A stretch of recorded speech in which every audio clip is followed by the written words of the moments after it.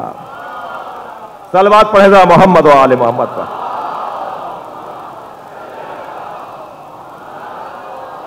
اب میں ذرا تشریحی لہجے میں جملہ کہوں. جب ان سے کہا نا آپ کے ہاتھ میں انگلیاں کتنی ہیں؟ انہوں نے کہا جی 5. حضرت نے فرمایا سوچ کے جواب دیتے. تو انہوں نے کہا اس میں سوچنے کی ضرورت نہیں ہے. تو حضرت گویا یہ فرما رہے ہیں جیسے یہ تمہارے لیے 5 انگلیاں ہیں، علی کے لیے کائنات ایسے ہی روشن ہے. یہ ساری کائنات کو. اچھا ابھی بھی اگر کسی کو تسلی نہیں ہو رہی تو ایک اور آیت سنا دیتا ہوں. صلوات پڑھے ذرا محمد و آل محمد.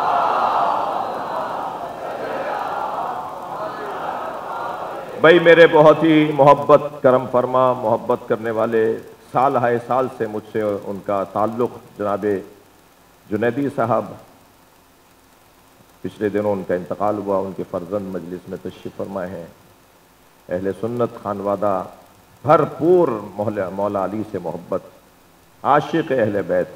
کتاب بھی انہوں نے، میں تو پنجتن کا غلام ہوں، کتاب بھی انہوں نے پنجتن کی شان میں لکھی. مرحوم مغفور نور الدین جنیدی، سید نور الدین جنیدی کی مغفرت کے لیے بلندتر صلوات کریں. اللہم صل علی. ایک اور آیت سنا دوں.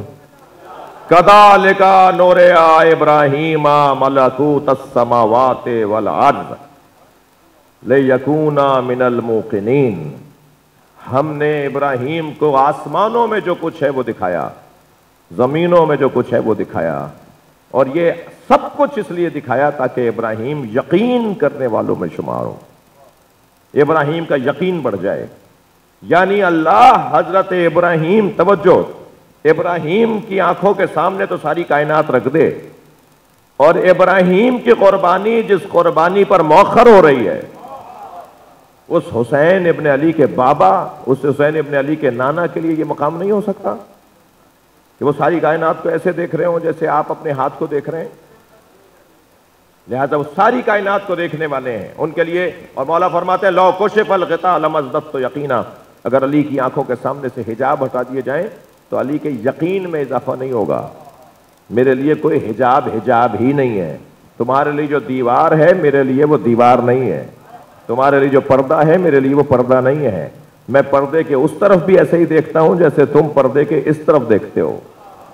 سرکار فرماتے ہیں جیسے میں آگے دیکھتا ہوں ایسے میں پیچھے دیکھتا ہوں.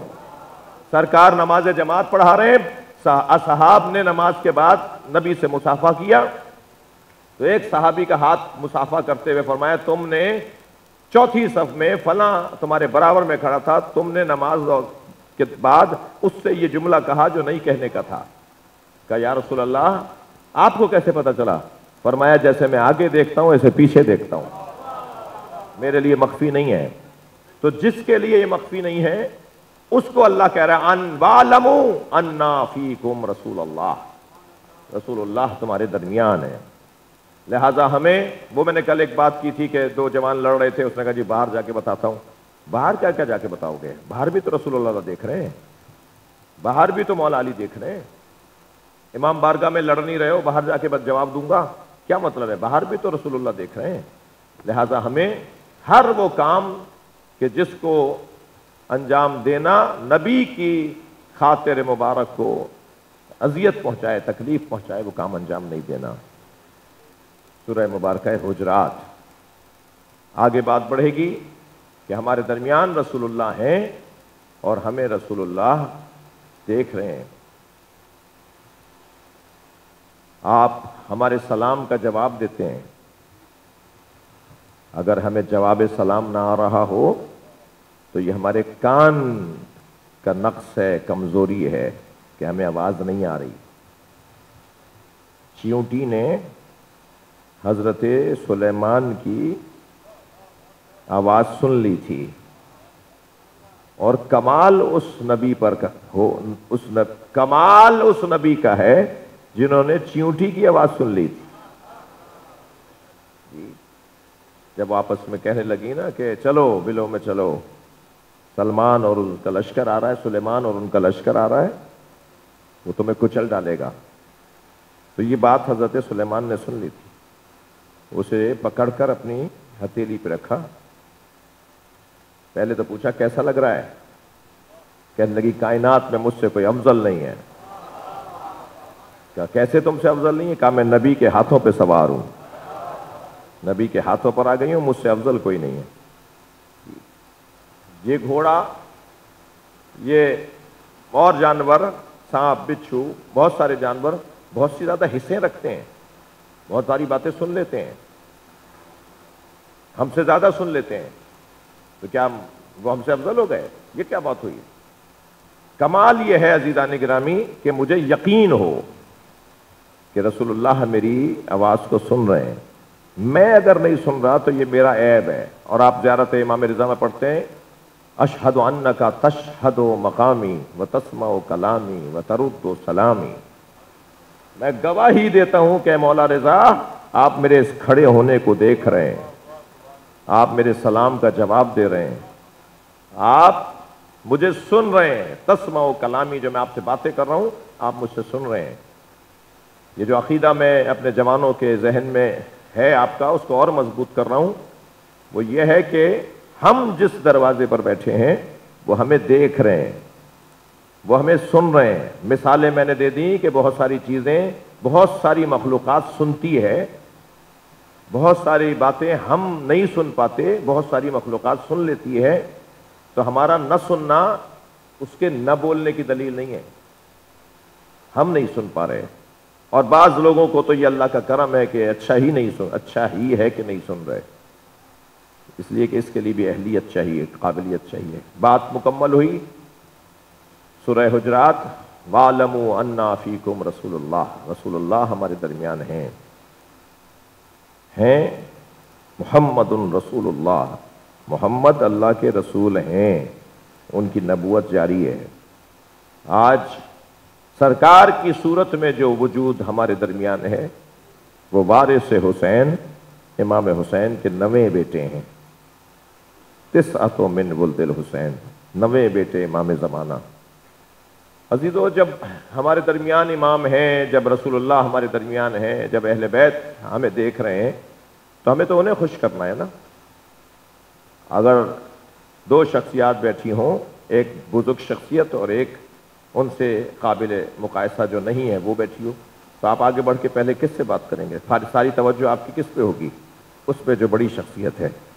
ہمارے درمیان امام ہیں تو پھر ہمیں نہ فلاں کو راضی کرنا ہے، نہ فلاں کی چاپلوسی کرنی ہے، نہ فلاں کے بنیاد پر فیصلے تبدیل کرنے ہیں، ہمیں تو سارا ہماری مطمع نظر امام زمانہ ہے۔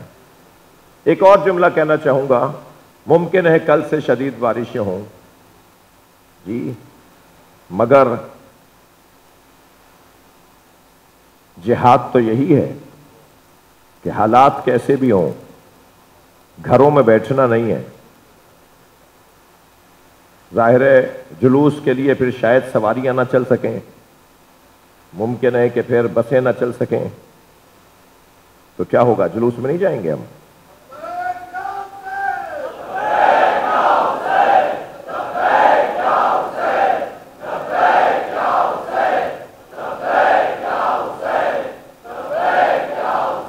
بلند تر صلوات پڑھیں گے مگر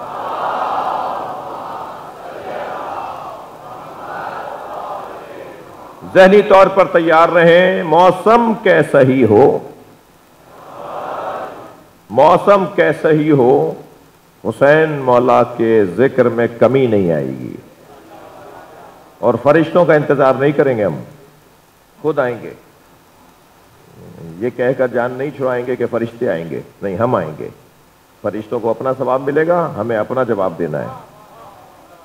لہذا کل اور اس سے اگلا دن اور پھر عاشور کا دن، یہ جو 3-4 دن کی پیش گوئی ہے، کہیں کہیں بارش تیز بھی ہو رہی ہے اس وقت کراچی میں، خاص طور پر حیدرآباد تک کا موسم کچھ اسی طرح کا ہے، لیکن عزیزو حسین مولا کے ذکر میں کوئی کمی نہیں آئے گی۔ ہر حال میں علم نکالا جائے گا، ہر حال میں تابوت برآمد ہوگا، ذوالجناح جھولا اٹھایا جائے گا، اور ایک اور شہید کا ماتم ہوگا جسے اس کی ماں نے بڑے چاؤ سے جوان کیا ہے، اور یہ کہہ کہہ کے بڑا کیا ہے کہ قاسم میں غیر خاندان کی ہوں. دیکھو کہیں تربیت پہ تربیت پہ سوال نہ آ جائے کہ قاسم کی ماں بنی ہاشم میں سے نہیں تھی اس لیے دودھ کا اثر ہے. عزادارو، آج جس جوان کا ماتم ہے نا، غریب باپ کا بیٹا ہے.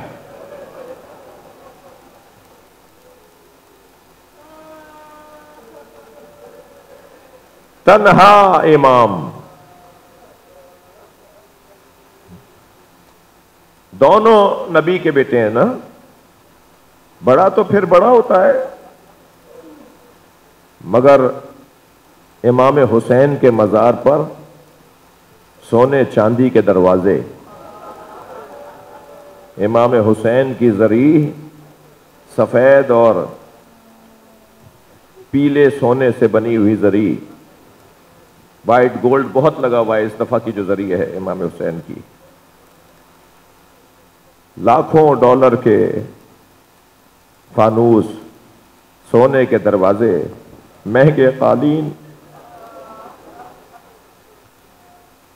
کوئی حسین کا زائر بھوکا نہیں رہتا، مگر اسی حسین کے بڑے بھائی کی قبر پہ چراغ بھی نہیں ہے. اجرکم اللہ، اجرکم اللہ. امام حسن کی قبر پر کوئی سائبان بھی نہیں ہے. آمادہ ہو رہے ہیں آپ؟ امام حسین کی زوجہ جناب رباب نے امام کا لاشا دھوپ میں دیکھا تھا، تو جب تازیانہ اٹھایا گیا، بیویوں کو لاشے سے اٹھایا جا رہا تھا نا، جناب زینب نے خواہش کی تھی کہ ہمیں مقتل سے گزارا جائے، تو مقتل میں کوئی کسی لاشے پہ نہیں گئی، سب امام حسین کے لاشے پہ تھے. تو جب بیویوں کو امام حسین کے لاشے سے اٹھایا گیا تو تازیانہ مار کے اٹھایا گیا. مجھ سے بیان نہیں ہوگا، بڑا سخت منظر ہے. وہ 4 سالہ بچی تماچے کھا رہی تھی مگر بابا کو چھوڑ نہیں رہی تھی. اجرکم اللہ. جب جناب امام سجاد نے حکم دیا، فرمایا چلیں، تب بیویوں نے لاشا حسین کا چھوڑا. تو ان بیویوں میں امام حسین کی زوجہ جناب رباب ہیں، مڑ مڑ کر دیکھتی رہیں اور ایک ہی بات کہتی رہی ہیں، آپ کا لاشا دھوپ میں دیکھ کے جا رہی، کبھی سائے میں نہیں بیٹھوں گی. جناب رباب کبھی سائے میں نہیں بیٹھی، دھوپ میں بیٹھتی تھی. 1 سال سے زیادہ زندہ نہیں رہی. واقعہ کربلا کے بعد سال بھر اتنا روئی ہیں کہ رو رو کر جناب رباب اس دنیا سے چلی گئی. کیا زوجہ ہے حسین کی.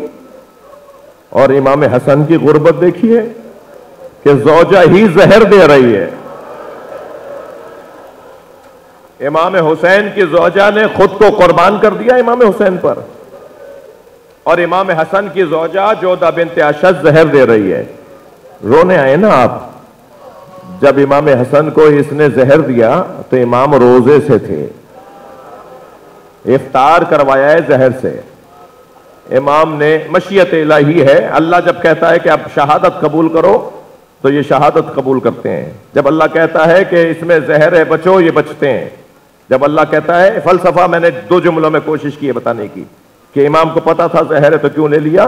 یہ مشیت کا مسئلہ ہے، حکم الہی، امر کے پابند ہیں. یہدون بامرنا ہے، اللہ جیسا چاہے گا ایسا ہوگا. ان کا زندہ رہنا ہدایت کے لیے، ان کی شہادت قبول کرنا ہدایت کے لیے. جب یہ دیکھتے ہیں کہ اب زندہ رہیں گے تو لوگوں کو ہدایت پہنچائیں گے، تو یہ انہیں پتا ہوتا ہے زہر کو ہاتھ نہیں لگاتے. تلوار سے بچ بھی جاتے ہیں، بچا بھی لیتے ہیں اپنے آپ کو.